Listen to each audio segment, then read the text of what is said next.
Hello students, IB technical classes के अंदर आप सबका स्वागत है। आज हम लोग combined wind diesel power plant और हम लोग combined solar wind power plant के बारे में जानेंगे। तो सबसे पहले ये समझिए कि कंबाइंड क्यों कर रहे हैं।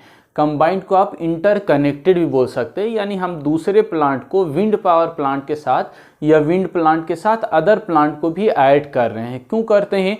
तो इसका आंसर आप ये है कि आपका विंड जो प्लांट है वो रिलायबिलिटी उसकी अच्छी नहीं होती है, यानी विंड जो फ्लो हो रहा है वो हमेशा एक जैसा विंड फ्लो नहीं होता है। इसकी वैल्यू चेंज होती रहती है, कभी ज़्यादा होगा कभी कम होगा और कभी विंड बिल्कुल नहीं फ्लो हो रहा है। तो यदि विंड फ्लो नहीं हो रहा है तो हम क्या करेंगे, जो लोड उससे कनेक्टेड है वो उसके पास सप्लाई कैसे जाएगी। तो उसके लिए हम लोग क्या करते हैं, विंड पावर प्लांट के साथ अदर प्लांट को भी ऐड कर देते हैं ताकि रिलायबिलिटी विश्वसनीयता आपका बढ़ जाए, लोड को कंटिन्यूअस सप्लाई मिल सके, कंज्यूमर को कंटिन्यूअस सप्लाई मिल सके। उसके लिए हम लोग क्या करते हैं, विंड पावर प्लांट के साथ कोई अदर प्लांट भी ऐड कर देते हैं। और जनरली ये ऐसे जगह पर करते हैं जहां पर जो लोड है वो विंड प्लांट पर ही डिपेंडेंट है, यानी रिमोट एरिया। रिमोट एरिया किसको कहते हैं, बहुत दूर का क्षेत्र है, गांव का क्षेत्र या समुद्री क्षेत्र जो आबादी से या मेन सेंटर से काफ़ी दूर है और वो विंड पावर प्लांट पर ही डिपेंड है। तो यदि विंड पावर प्लांट पर डिपेंड है और हम सिर्फ विंड प्लांट के पे ही भरोसा पे छोड़ देंगे तो विंड तो आपका कंटिन्यूअस फ्लो नहीं होता है। तो ऐसी स्थिति में क्या हो जाएगा, लोड को सप्लाई कंटिन्यूअस नहीं मिल पाएगी।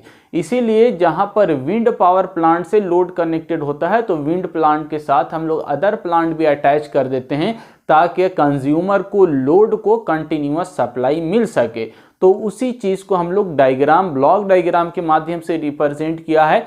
तो डीजल पावर प्लांट को हम लोग क्या करते हैं, विंड पावर प्लांट के साथ ऐड करते हैं, या सोलर प्लांट को हम लोग विंड पावर प्लांट के साथ ऐड करते हैं।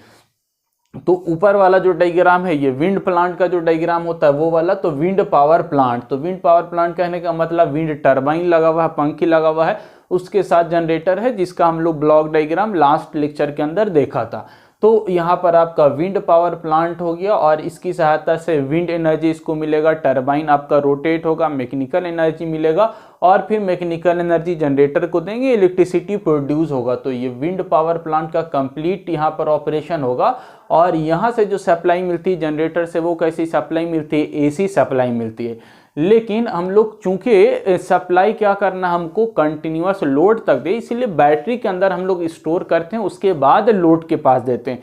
डायरेक्ट लोड को दीजिएगा तो कभी फ्लो हो रहा है कभी नहीं, आपका विंड फ्लो हो रहा है तो बहुत ज़्यादा वेरिएशन होगा। इसीलिए क्या करते हैं, पहले सप्लाई जो जनरेट होता है उसको बैटरी के अंदर स्टोर करते हैं और उसके बाद फिर हम लोग कंज्यूमर को लोड को देते हैं। तो उसके लिए क्या किया हुआ है, AC to DC converter battery में स्टोर करना है। और यहाँ पे जनरेट क्या हो रहा है, AC जनरेट होता है जनरेटर अल्टरनेटर की सहायता से।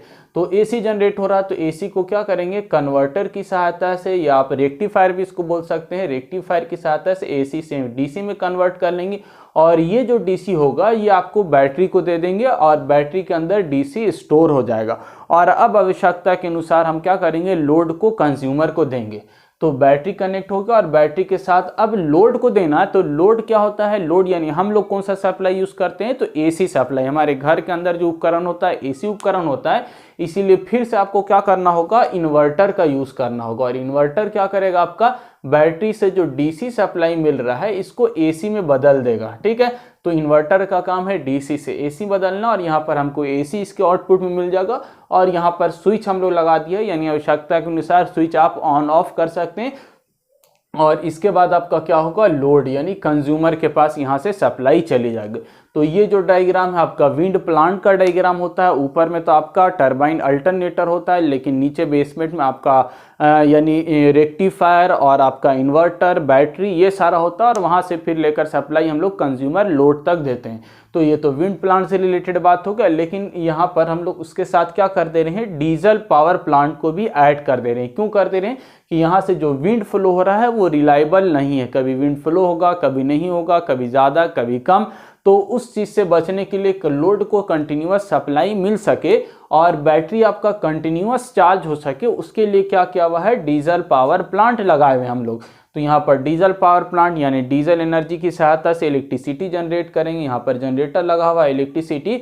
अब यहाँ पर दो ऑप्शन है, या तो आप डायरेक्ट यहाँ से जो इलेक्ट्रिसिटी जनरेट होगा एसी सप्लाई, वो क्या कर सकते हैं, लोड को दे सकते हैं। तो यहाँ किससे कनेक्ट हो गया, लोड को। तो इसकी सहायता से आप डायरेक्ट एसी सप्लाई देना है तो आप यहाँ से लोड को दे दीजिएगा। यदि आपको बैटरी चार्ज करना है, बैटरी की सप्लाई कम हो गया, लो बैटरी का चार्जिंग हो गया, तो क्या कर सकते हैं आप, एसी जो सप्लाई है इसको एसी कन्वर्टर यानी कन्वर्टर की सहायता से, रेक्टिफायर की सहायता से एसी को डीसी में बदल लीजिएगा और डीसी आउटपुट लेके यहाँ पर दे दीजिएगा और इसकी सहायता से बैटरी आपका चार्ज होगा और फिर बैटरी से आपका लोड के पास सप्लाई जाएगा। तो दोनों ऑप्शन है, या तो डायरेक्ट लोड से भी कनेक्ट कर सकते हैं या बैटरी चार्ज करना है तो बैटरी को यहाँ से चार्ज कर सकते हैं।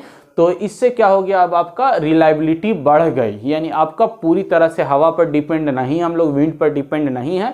डीजल प्लांट भी हम लोग लगाए हुए हैं, यदि विंड आपका कंटिन्यूअस फ्लो नहीं होगा तो आप थोड़ा सा डीजल पैसा खर्चा करके डीजल की सहायता से भी इलेक्ट्रिसिटी प्रोड्यूस करेंगे और लोड को कंटिन्यूअस सप्लाई दे पाएंगे। तो इससे आपका ओवरऑल रिलायबिलिटी सिस्टम की बढ़ जाती है, कंटिन्यूअस सप्लाई मिल पाएगा। तो इस तरह के प्लांट को हम क्या कहेंगे, combined wind diesel power plant कहेंगे। यानी दो तरह का प्लांट को इंटरकनेक्ट कर दिया है, विंड प्लांट को और डीजल प्लांट को, जिसकी वजह से ओवरऑल रिलायबिलिटी बढ़ गई है।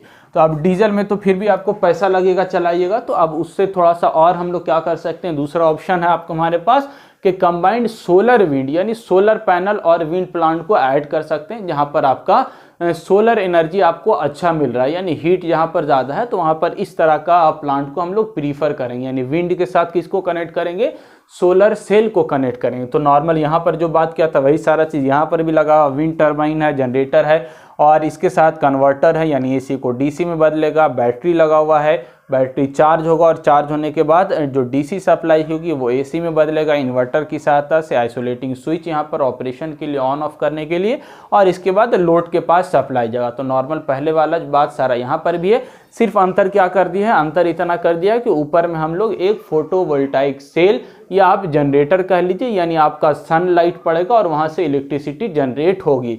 ये फोटोवोल्टाइक सेल या जनरेटर क्या होता है, ये आप लोग फिजिक्स में भी पढ़ा होगा, नहीं पढ़ा है तो आगे आपका फोटोवोल्टाइक सेल आपको पढ़ना है, यानी फोटो इलेक्ट्रिक इफेक्ट के कारण इलेक्ट्रिसिटी कैसे जनरेट होता है वो सारी बात डिटेल में करेंगे हम।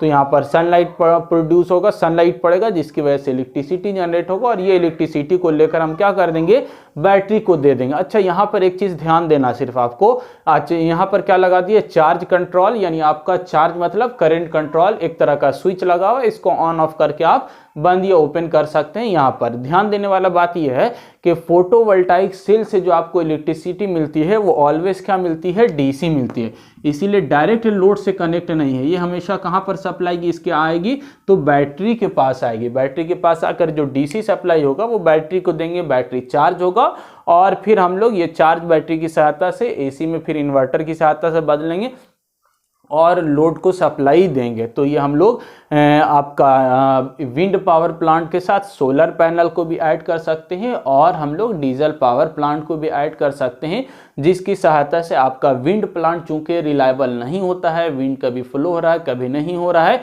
तो उससे बचने के लिए कंटिन्यूअस सप्लाई के लिए हम लोग क्या करते हैं, विंड प्लांट के साथ अदर प्लांट यानी डीजल प्लांट या आपका सोलर सेल को हम लोग कनेक्ट करते हैं, जिसकी वजह से लोड को कंटिन्यूअस सप्लाई मिलती है, रिलायबिलिटी बेटर मिलती है। तो इस तरह का संरचना कंस्ट्रक्शन होता है। आई होप आपको समझ में आया होगा। आज के लिए इतना ही, थैंक यू।